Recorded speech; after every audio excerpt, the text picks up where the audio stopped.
Ada sebuah cerita di negeri Indonesia yang bernama Bidadari Kekayangan.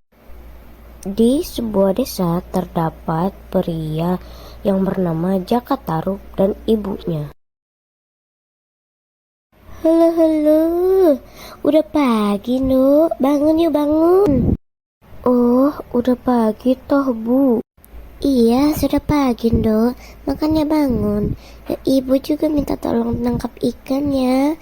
Soalnya persediaan makan kita menipis. Oke, Bu. Setelah mendengar itu, Jaka Tarub pun siap-siap dan pergi menangkap ikan, pergi ke hutan.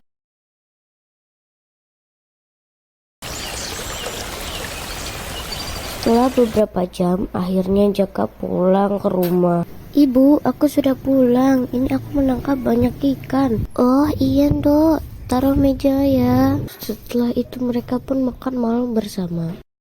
Dan saat malam, Jaka bermimpi menikahi seorang gadis cantik. 2 tahun kemudian. Ibu, Jaka pergi dulu ya. Iya, hati-hati.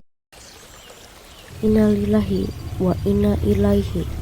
Bu Milah, ibu dari Jaka Tarub, dinyatakan sudah menjadi almarhumah sejak beberapa waktu yang lalu.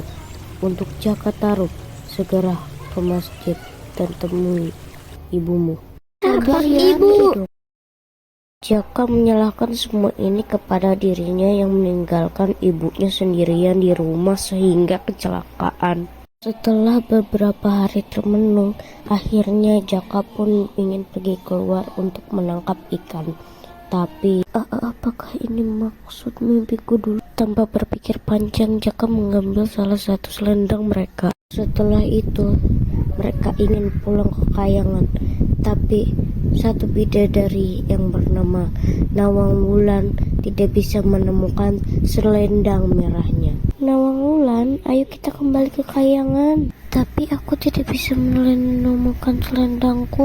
Karena matahari sudah terbenam, mereka terpaksa meninggalkan Nawang Wulan sendirian. Bagaimana ini?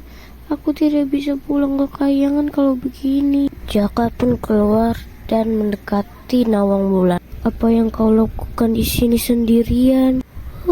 Aku kehilangan selendangku dan tidak bisa kembali ke kayangan. Karena Jaka merasa kasihan oleh perbuatannya sendiri, dia menawarkan Nawang Wulan tinggal bersamanya untuk sebentar. Ini kamar lama ibuku. Kamu bisa tinggal di sini untuk sementara. Terima kasih. Oh iya, aku Nawang Wulan. Namamu siapa? Namaku Jaka. Karena takut ketahuan, Jaka mengubur selendang Nawang Wulan. Setelah beberapa tahun mereka menikah, mereka pun dikaruniai seorang anak yang dinamai Nawangsih. Hal aneh tiba-tiba muncul. Sawah Jaka yang tadinya tidak lebat meningkat pesat dan melebat. Jaka bingung karena istrinya Nawang Wulan sering masak nasi tapi tidak kekurangan. Dan pada suatu pagi, ayah, ibu ingin pergi ke pasar. Tolong ya, bakulnya jangan dibuka, soalnya ibu sedang memasak nasi. Mendengar itu, Jaka semakin curiga dan akhirnya saat Nawang Wulan pergi, Jaka membuka bakul nasi itu dan terkejut karena ternyata isinya hanya beras yang hanya sedikit. Dan saat Nawang Wulan pulang, Nawang Wulan buru-buru ke dapur dan melakukan dengan ini kita bisa makan lagi.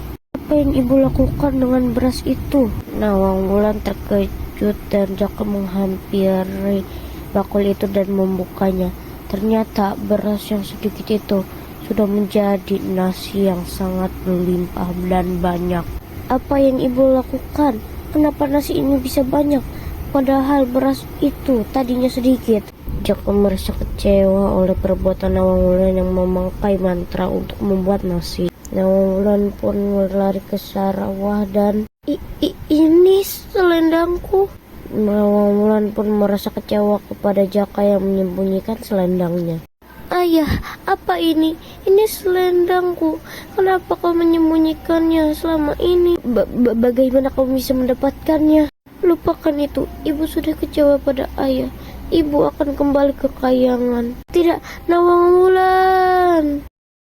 Nawang Wulan pun meninggalkan Jaka dan anaknya Nawangsi sendirian. Akhirnya Nawangsi pun tumbuh tanpa seorang ibu. Dan cerita pun tamat. Yeay.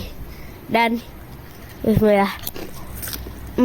Yang hal yang bisa makna yang dapat kita pahami di sini adalah jangan pernah mengambil atau mencuri barang orang lain dan menyembunyikannya, karena pada akhirnya ketemu juga sih.